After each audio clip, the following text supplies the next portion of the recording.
चलिए आज की इस वीडियो में यूपी टेट की तैयारी के लिए बाल विकास के तहत आपको बाल विकास की पहली अवस्था शैशवावस्था के बारे में अध्ययन करते हैं।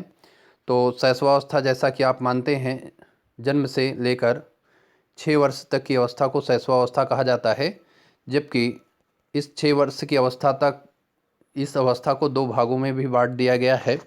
जो शैशवावस्था जन्म से 3 वर्ष तक और 3 से 6 वर्ष को हम पूर्व बाल्यावस्था के नाम से जानते हैं। इसकी कुछ प्रमुख विशेषताएं हमें पढ़नी हैं। तो पहले शैशवावस्था जन्म से 6 वर्ष तक की है और इसको भी 2 भागों में बांटा गया है। शैशवावस्था शिशु से बना है, शिशुकाल को ही शैशवावस्था कहते हैं। और इन्फेंट जो है शिशु की अंग्रेजी इन्फेंट होती है। इन्फेंट माने शिशु होता है और ये जो है इन और फेरी से बना है। इन का मतलब होता है नहीं और फेरी का अर्थ होता है बोलना, यानी जो बोलने में अयोग्य है उसे ही हम शिशु कहते हैं। अब आइए इसकी विशेषताओं को देखते हैं। शैशवावस्था में शारीरिक विकास बड़ी तेज़ी से होता है, इसलिए उसकी पहली विशेषता है शैशवावस्था में शारीरिक विकास में तीव्रता। इस प्रकार से शैशवावस्था में शारीरिक विकास में तीव्रता होती है। शारीरिक विकास बड़ी तेज़ी से होते हैं।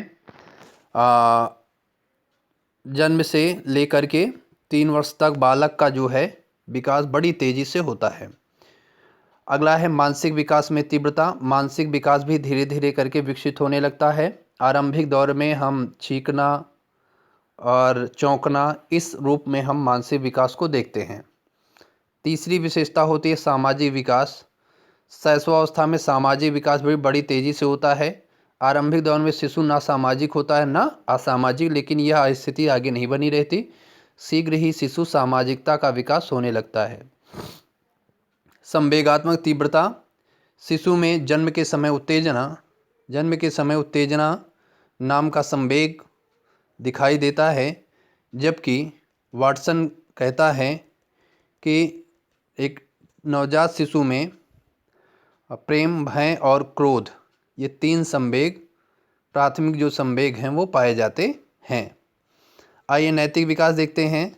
शैशवावस्था में नैतिक विकास नहीं रहता, धीरे धीरे करके बालक नैतिक होने लगता है। आरंभिक दौर में शिशु ना नैतिक होता है और ना ही अनैतिक। शैशवावस्था की विशेषता होती है। इन महत्वपूर्ण विशेषताओं में सीखने की प्रक्रिया में तीव्रता, ये सीखने का एकदम आदर्श काल है। बड़ी तेज़ी से बच्चा सीखता है। शैशवावस्था में सीखना, दोहराने की प्रवृत्ति, जो भी अक्षर होते हैं, जो शब्द उसके मुख में भाषाएं आती है उसे वो बार बार दोहराता है।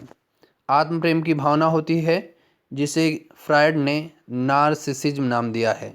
तो नार्सिसिज्म जो है वो आत्म प्रेम को फ्रायड ने नार्सिसिज्म कहा है।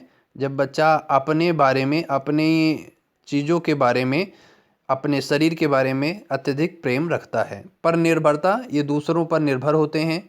शिशु दूसरों पर निर्भर होते हैं, किसी के खिलाने पर ही खा सकते हैं, कपड़ा बदल सकते हैं।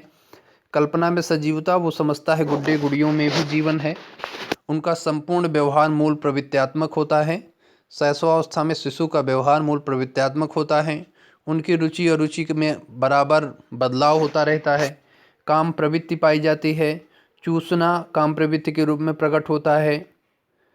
चूसना, गुदावस्था, ये सभी जो है फ्रायड ने लैंगिक विकास के चरण माने हैं, जो शैशवावस्था में मुखावस्था और गुदावस्था आता है।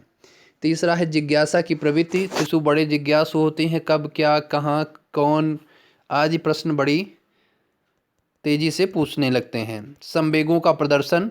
शिशु जो है अपने संवेगों को दबा नहीं सकता है। यदि वो रोता है तो रोता ही रहता है।